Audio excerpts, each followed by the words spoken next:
Halifax Sports Talk, it's your weekend preview. Andrew and Dayton with you. We're going to talk a little bit of this, a little bit of that, little Mooseheads, little Wanderers, little Thunderbirds, maybe a little bit of NHL with some Maritimers still doing pretty well, making headlines every single week. Dayton, how are you?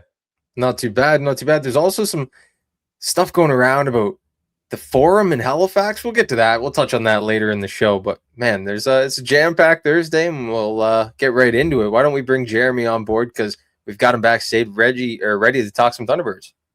Let's do it. What's up, Jeremy? Hey guys, not much changed since last week. Thunderbirds haven't been on the floor, but we'll write that here in just a couple of days, right? Yes, sir. It's the first time that Stephen Keogh is going to be back in the lineup in game action for the Thunderbirds. We talked last week. He is getting up there in age. He's 38. He is an older player, but he does bring some veteran kind of skill set to the Thunderbirds lineup. What do you expect from Stephen Keogh when he makes his return here? Yeah, my assumption with bringing him back to the team is just that, is that they're going to, lean on him to be another veteran voice in the locker room. I think Jameson and Keogh are both about the same age. They're knocking on the door of 40. Jameson, as we've seen, is still producing at a very high level. There's also guys like Hosick, is just a couple of years younger. And as we talked about last week, it seems like maybe Halifax is looking at building, something long term, and bringing in some veteran guys can really help to do that, right? So, Will McLeod, he's brand new, right? Looked really good in his debut, and I think they've got big plans for him. So having a guy who is, close to old enough to be his dad, I guess, could, be an idea of having some mentors in the locker room for guys like him. And as we talked about last week as well, a lot of first-round picks coming up over the next couple of years for the Thunderbirds. So when you want to rebuild, in any sport, you're going to need some guys who are going to be able to take them under their wing and show them what's what, and kind of give them a bit of a lesson on how things are done in that league. So I think that Keogh coming back that's probably what they're looking at. But like we said, without the Thunderbirds being on the floor in the last week, it's really hard to say. We lost Theed. We haven't seen Keogh back in the lineup. And we haven't seen what maybe this could be a revamped version of the Thunderbirds, but we haven't seen it yet, and we won't until Saturday. So we're still kind of in that holding pattern until then. But one thing I will say, though, is I do think it's good to have that week off for the guys, right? They were on a pretty rough schedule. They played some tough teams on a bit of a skid, right? I think 3 of the last 4. So it's good that they rested. I always love to see them play, but I think it is good that they had a chance to get a little bit more rest. And yeah, I'm excited to see what the Thunderbirds come out with here on Saturday. We're taking a look at the odds before the show started. -140 favorites here at Coolbet Canada with this Thunderbirds team. So obviously favored coming into this one, despite a little bit of a bump in the road the past couple weeks. We dove deep last week on the show with the bye week, talking about the goods, the bads, the uglies, what we've seen so far. But as far as this matchup in particular, what do you think they can do against Georgia to have success? Because I look at this game and I think that this is a big test, not only against this team, but also how do you respond after the rest, right? Like there's certain spots that are just situational, first game back after a road trip, second half of a back-to-back, when a certain team gets a new player or gets a player healthy or the firing coach, there's all these situational theories. Well, this is the post-bye week theory. There has to be something baked into this where, the crowd can definitely expect a good effort here this weekend. Yeah, I think those are the 2 main reasons why they're seeing that, that line, right? That the Thunderbirds are remaining a favorite, even though their record isn't quite as good as Georgia's. And Georgia seems to be on a bit of a heater. So I think the home crowd gives them that advantage. And I think also the time off as well. But it could be that the odds makers are looking at this and saying that Halifax has a bit tougher defense or maybe better goaltending than Georgia has been up against. And that's really it for Georgia, right? They are an incredible offensive team, and they can fill the net on anybody, and they have been lately, right? Like we talked about when I saw them play against the Roughnecks, they had 6 goals in no time. They were 19 before the thing was over, and they really kind of took their foot off the gas in the fourth quarter.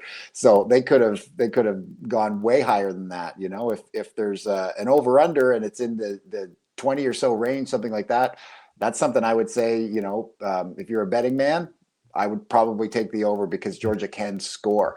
Now, if it's that the defense and the goaltending really shuts the door on them, then Halifax has a great chance of coming away with a win here for sure, because that's what you need to do. You need to limit their chances. You need to limit their really good goal scoring opportunities, which is no, small feat. That's going to be tough to do against a team like Georgia. But if you can do that, then you're definitely going to be in the game with these guys, because like we said, losing Thede, that is a bit of a blow, but there's still Randy Stotts, there's Clark Peterson, Cody Jamieson is still being very effective on offense. And Halifax can really kind of, they can compete with anybody on the offensive side of the ball. Certainly when it comes to, making turnovers happen, getting loose balls. So Halifax, maybe they stack up pretty good against Georgia, and that's what the odds makers are thinking here. But we're going to need to see tough defense out of guys like Hossack for sure. We're going to need to see, quick transitions, and we're going to need to see whoever is in net. And I do expect it's going to be Warren Hill this time after the rest. They stand on their head and they keep the team in it. Jeremy, I've noticed that the Thunderbirds have kind of slipped, and they've slipped a lot down the standings. They started at the top. Obviously, after that 2-0 start of the season, you're going to be at the top of the standings. But now they've made it all the way down to 11th, and they've got 11 games left on the schedule looking ahead till the end of April. What do you think is the kind of notion in the locker room, notion around the team? What do you think they're going for, and their plan is the rest of the way? Is this kind of a we'll make it, see how far we go around playoff time? If we make the playoffs, we make the playoffs. If not, we don't, because they just traded one of their third best scorer, Dawson Thede, and there might not be much ahead for the Thunderbirds, but they're not 100% out of the picture just yet. So what do you think is coming up for the Thunderbirds? Like, do you think they'll make the playoffs, or do you think this might just be a throwaway season, as much as we hate to say it? Well, I'd say we're at a pivotal point in the season, right? Like there's still more season left than we've gone through. I don't think that the Thunderbirds are going to be waving the white flag just yet.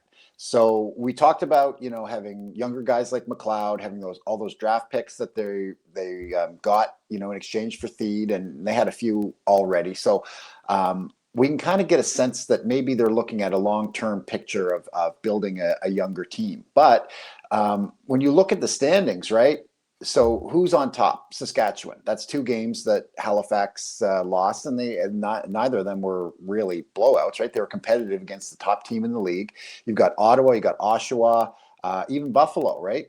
There's not a whole lot separating top from the, some of the, maybe not the very bottom of the standings, but middle of the pack where Halifax is. A couple of wins and they're right back in the mix, especially if some of those teams that are at the top, like Saskatchewan, I think they're 6-1. If they were to lose 1 or 2, then this kind of becomes anybody's league. So I don't think that Halifax is thinking ahead to next year just yet. A strong showing from here on out definitely gets them into the playoffs. And as we talked about last week, you've got to take on the Swarm, who are really tough and look like they're really rolling at this point. The former champs are next after that, Buffalo, and then take on a few teams that should be a little bit of a dip in quality to those 2 teams, and to the teams like Colorado's another one that's on a heater that they just took on, as well as having to go through that 2-game swing through Ontario with Ottawa and Oshawa. So I'm not saying that this is all downhill from here, but I think that Halifax is a team that had a really tough beginning of the season. They made it look really good coming out 2-0, but that kind of, maybe, I'm not saying they took their foot off the gas, but it was sort of like, okay, the strength of schedule that they're up against is really tough. You come away with 2-0 after those first 2, that was a huge accomplishment, especially winning one in historic fashion and then beating the reigning champs. From there, things have kind of gone off the rails, as it seems, but this was always going to be a difficult start to the season. Now that we start to enter the mid part of the season, we've got a couple of games, like I said, that are going to be pretty challenging for the guys, and then things do sort of slow down a bit. So yeah, I mean, I wouldn't take the foot off the gas yet. I wouldn't wave the white flag if I was in the Thunderbirds locker room just yet. I think a strong showing over the next couple of games and see how things shake out with the rest of the league, they can still be right there in the mix with everybody. Last meeting between these two going to OT. I think we're in for a good one between these two clubs. Obviously, we always want that score prediction from you, but I just want to reiterate, like, I know it sounds so cliche, but how important is home court advantage in lacrosse? Like, I understand that there's only so many games, and I understand that, you know, maybe this team hasn't been in Halifax for that long, but how important is it for them to establish these victories at home? Because when you look at a schedule, I mean, it's a sport where you play once, maybe twice a week. I kind of think of it as, you know, in football, you spend so much of the, you know, these guys can't practice too much. A lot of it's tactical planning. Like, you got to be able to come out and show up in front of your home crowd. How much do you think this really comes into it? You already mentioned it a little bit, but just, you know, looking at the schedule right now, the road games coming up, they got to win at home here. And hopefully that helps with your score prediction a little bit, the fact that they're at home. Yeah, and you know, I think that the guys in the locker room know that Halifax has really embraced the team, and I think they all take a lot of pride in playing for, you know, being able to play somewhere where a decently sized arena is full to the rafters every time they step on the floor, right? Some of the other teams, there's a reason why they move around so much, because they can't find their footing in some of these markets, and some of them are much smaller markets, or maybe they're saturated with other things. I mean, you know, if the Buffalo Bills are still in deep, you know, if they were still in the playoffs or if they were going to the Super Bowl, you got to think that some of these sports fans aren't going to Bandits games quite as much, right? Halifax is a little bit unique in that, you know, you've got the Mooseheads during this season and you've got the Thunderbirds, and that's pretty much it. And a lot of people are keen, you know, hockey and lacrosse fans are keen to go to both. So I think the Thunderbirds, the guys on the floor, know that they need to get a win for their hometown crowd, because they kind of feel like they owe it to them, right? They want to give them a good showing every time, and they certainly want to send the fans home happy. Another thing is, I mean, Georgia is not a quick trip, right? So any of the guys coming all the way from Georgia up to Halifax, you know, I imagine the climate's a bit of a change as well, right? So there's the distance there. There's the fact that Halifax is going to want to, you know, have a good showing for their fans. And there's also, like we had mentioned before, there's that week off that they've had, right? They should be rested. They should come out really strong. It really depends on how, you know, how they stack up against Georgia, right? I mean, as we talked about, Calgary just didn't have the defense to stop them. They were scoring at will. If Halifax can really shut them down on those good scoring opportunities, then I do think that Thunderbirds, you know, can be in this game with Georgia. They can send the fans home happy, and that would really look good. After this, we've got another week off before another home game. And that's against the reigning champs, Buffalo, who are definitely going to want some revenge for that overtime loss early this season. And then from there, I mean, there's still a number of home games. I think they've got, you know, 3 or 4 before the end of the season. But it's bang, bang, bang, right? It's every single week right until late April before the playoffs. So now is a good time to come out and get a win. You know, keep the fans happy, keep the fans interested. You get another week off after that and another home game. So it would be really great to be able to get 2 home wins in a row against some 2 tough teams, right? And then a bit of a road swing for the rest of February after that. Well, Jeremy, like you said, sorry, Andrew, go ahead. We'll have to go to that game together. That's all I'm saying. Against Buffalo, that might be a fun one to get to. 100%. You guys got to go and let me know, man. I wish I could be there. I'm going to be at the one in Calgary at the end of February.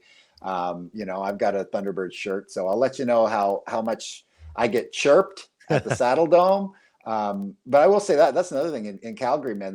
They don't quite pack that place. It's a little bit bigger, right? But they've got good fans there, and that's another thing. You know, Calgary's having the Roughnecks are having a rough season this year, and it'll be interesting to see how that affects ticket sales, how that affects, you know, the demeanor of their fans. I've been to a few games there, and they are always pretty busy, and you know, the fans they're pretty rabid sometimes, right?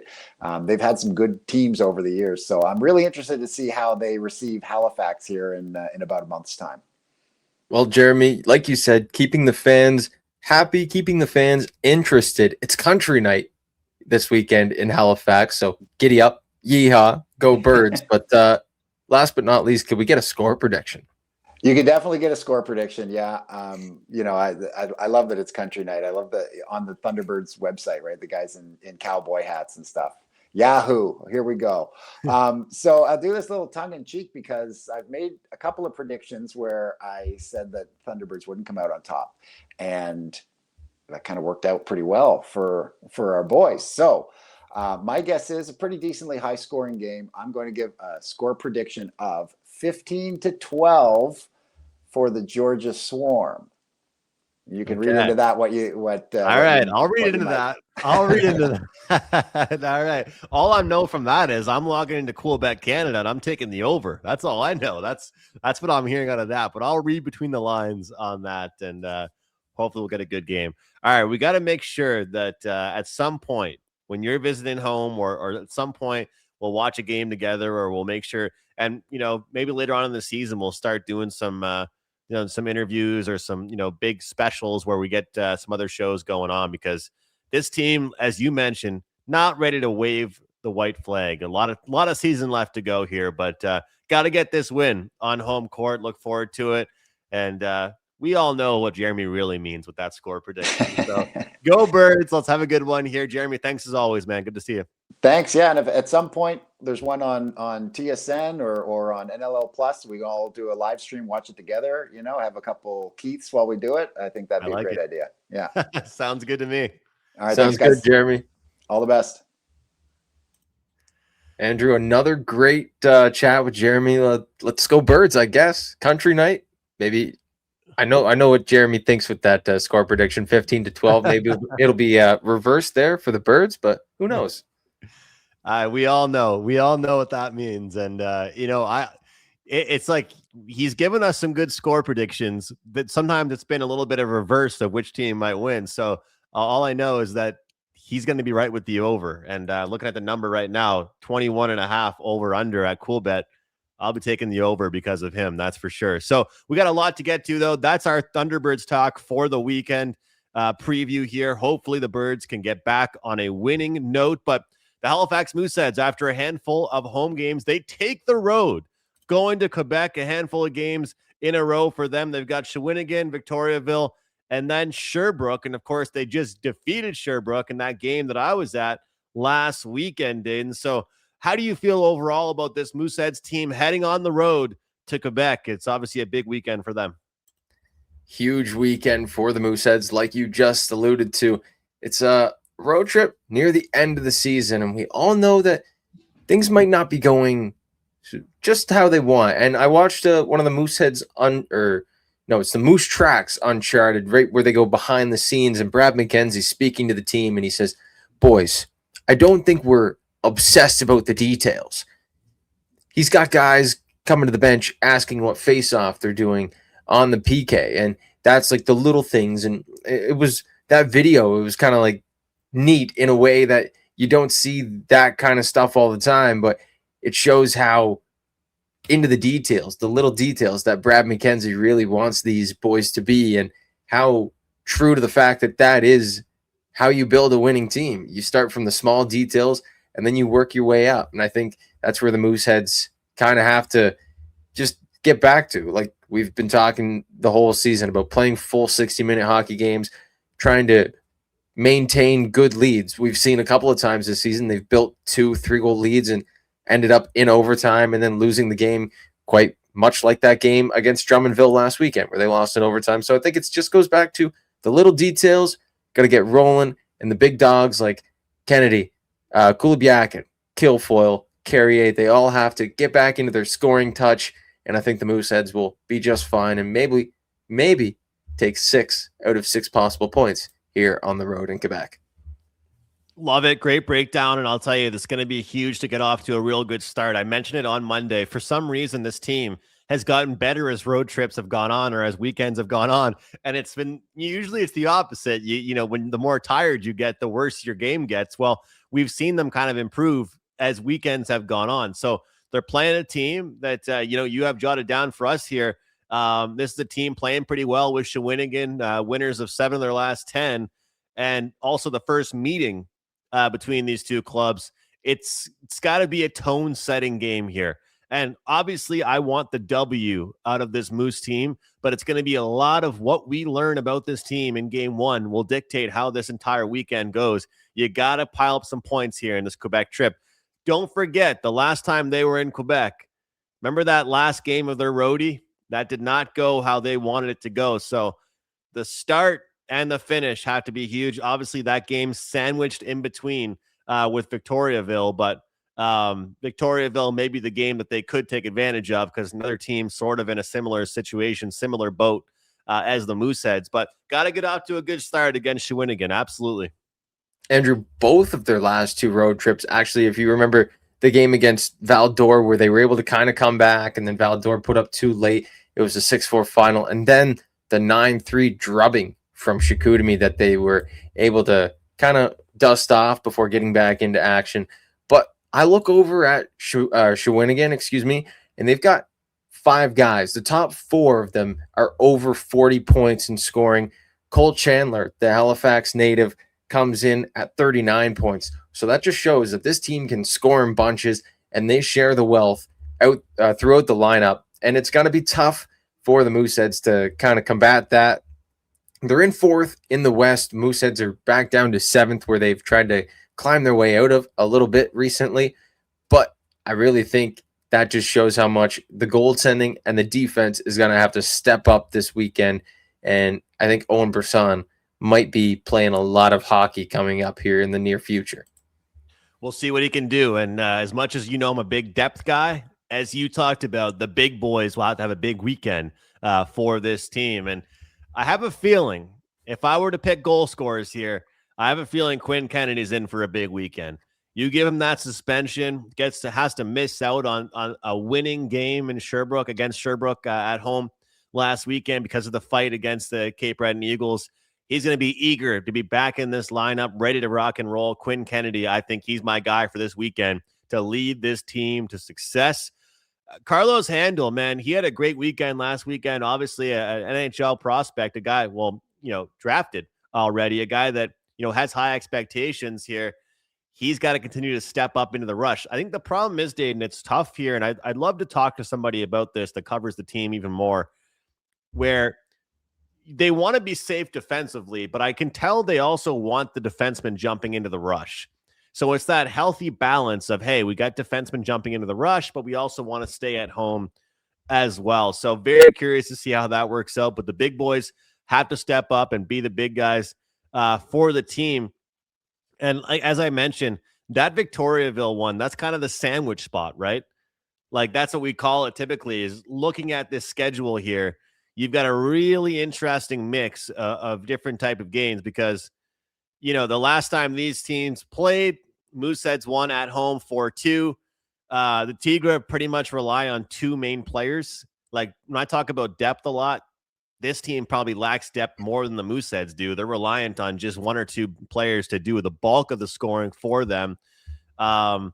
They've combined for 52 goals, 114 points. Like that's pretty nuts for just 2 guys. But at the same time, when you've got all that, star power scoring, they only have 37 points and near the bottom of the standing. So that's going to be a big one as well. But it's a classic sandwich spot, that game in the middle. It's not the start of your road trip. It's not the end of the road trip. So hopefully that Victoriaville one can be good as well. And then there's a lot of different angles here because the other angle is it's the team that you beat last weekend.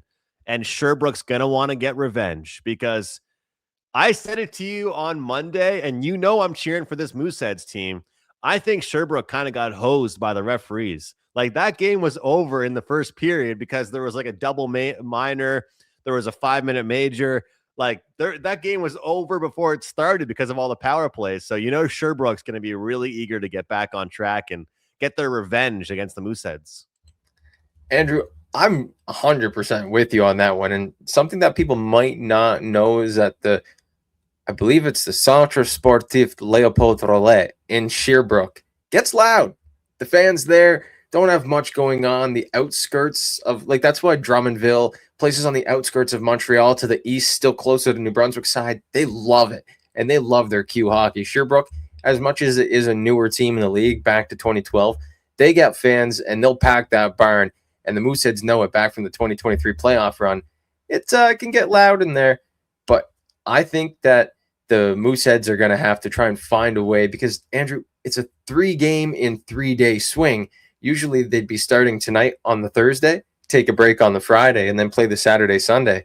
I'm just excited to see, or maybe more interested to see, how the legs are feeling on that Sunday game. Because, coming down to the third period in Sherbrooke, boys might start to get a little bit tired. And that's one of those things that we talked about, staying in it for 60 minutes. How are they going to hold up? I'll be watching on Flow Hockey when I can, of course, and we'll be doing some tweets between, Dayton and I, and you guys can follow us at HFX Sports Talk on X and get some reactions from us. We'll try and post some videos and some tweets regarding the weekend overall. And if you guys ever want us to talk about something specific that you saw during the game, we'll make sure to touch on that during our weekend recap. Feel like especially towards the end of the year, we could do kind of a little mailbag segment on Monday and, probably answer any questions or touch on some of the hot topics for our weekend recap show. But looking forward to a great weekend for the Halifax Mooseheads. 3 games. There was another 1 or 2 Wanderers signings, Dayton, but I think we should probably save that maybe for the Monday show.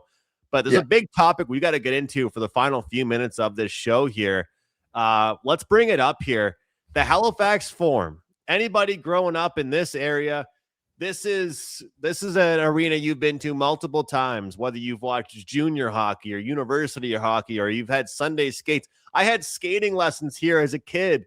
We had practices. I was in this arena multiple times a week growing up. And, this arena now, they've finally come to terms, the city, that it might be time to call it quits with the arena. A big announcement, though, about this is that the mayor says it's time to bid farewell to the Halifax Forum, but people are outraged because in 2014, Regional Council approved the Forum's redevelopment of a cost at around $38 million. Now we're here talking in 2026, the estimated price tag has ballooned up to $126 million.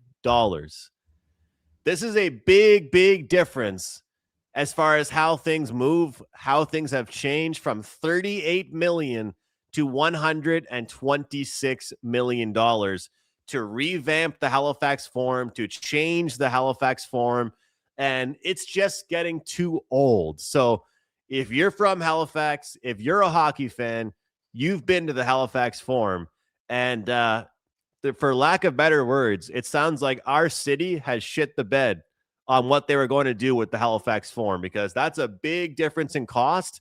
And now you're going to need backers, whether it's, maybe potentially a new team coming here. Maybe it's a team that takes it over, or somebody comes in and wants to, invest in the building. But that price has skyrocketed here, Dayton, and it sounds like it's out of the reach of the government right now. Well, that just brought up a new a point that I actually would touch on. I think if you do want to look at someone coming in and a new team, so to say, taking this arena and doing something with it, basketball on the East Coast has actually become a big hot topic in the past few seasons, and a league that I know a lot of people that work within the CEBL, and I know a lot of people have a lot of trust in that league. Dan Gladman, one of the producers of CEBL broadcasts, he was a teacher of mine at CSM. He knows that basketball is huge out here on the East Coast, and I think that might work. A CEBL team, a Canadian Elite Basketball League team coming out here and maybe putting their foot in the door at the Forum. Who knows? But I do know that with the new rink that they're going to try and look to build, they said they're looking maybe at a 2 or 3 sheet pad. That's the thing that I don't like, because you're taking such a historic rink with 2 ice sheets that are actually very nice with a lot of seating and a lot of great historic value to them. You're then going to go try and find a new place on the peninsula of Halifax and put a 2 to 3 sheet barn where you're going to walk into a lobby. There's going to be a little convenience store here. There's going to be a little front desk here, and you're going to walk in and there's going to be pad A, pad B, pad C. There's going to be no seating, no seating, no seating. Good luck watching your kid play hockey. You know what I mean? It's just, I don't like those big rinks with the big 4 pads or whatever. Like, there's no character to those rinks at all. That's my and if thing. we take away the thought process of just like pro teams or junior teams right now, to your point, like a big thing right now is whether it's major midget or whether it's just guys, a group of friends that wanted to rent the ice, that have been playing, beer league hockey together for years, and this has been their spot. Or, like I said, when I was a kid, I was 5 years old getting skating lessons at the Halifax Forum. Like, this city already lacks like gym time, gym spaces for basketball, volleyball, and now they're going to be lacking ice time with more people playing hockey, and then you lose the Halifax Forum. So yeah, guys, anybody out there watching, we want your take on this, the Halifax Forum. What should the city do with the Halifax Forum? I mean, you go from an offer and an idea of $38 million to now $126 million. Do they just get rid of it? Do they go through with it? Do they fix it? What do you guys out there think they should do with the Halifax Forum? Because I'm sure everybody out there watching our show has at least one special memory in the Halifax Forum. I'll never forget. I talked with you about this before on the podcast when there was curling going on at the Metro Center. So for 2 games over a weekend, Halifax Mooseheads versus Shawinigan, they had to hold those 2 games at the Halifax Forum. And think about it. Playoffs at the Metro Center get like 10,000 people. Obviously, the Halifax Forum doesn't hold that. So it was a sellout barn at the Halifax Forum. And I was used to seeing like St. Mary's Huskies games get like a few hundred people at the max. So seeing it be a sellout barn, like East Link game, fans going nuts, it felt like super old school. And I'll never forget that atmosphere with how loud that building got. That's a memory I'll have watching that, that game overall. But, it'll be sad to see that go. 100%. I just want to put this out there. My best Forum memory, I'll have to say, it must be making Alex Newhook ice the puck. Oh, yeah, you said that. When we were playing there at Sedma, he played for the Conception Bay team. I was playing for Acadia, and we got spanked 13-0. But I made Alex Newhook ice the puck. Put some pressure on down low. Good little forecheck. Whoop. I like it. Now he's going on to play for the Habs, which I love. And where am I? I'm right here. You're right here. We're talking about him icing the puck. Yeah. But major story in Halifax today. I'm sure we'll talk about it more, but quite a bit of a difference. And I'm sure a lot of people, in that early to mid 20s age group is going to be like, wow, I grew up going to the Forum all the time. And just one more thing that makes me feel like I'm getting older, man. If they get rid of that building, that'll be a tough one to swallow. But Dayton, that'll do it for the podcast here today. Roughly 30 minutes here. Some great talk with Thunderbirds, Mooseheads, and this Halifax Forum thing. It's hard to swallow, but that will do it. We'll talk to you guys next time on Monday, recapping, hopefully, fingers crossed, a successful weekend for Halifax sports teams. Enjoy the weekend, guys. We'll see you next time.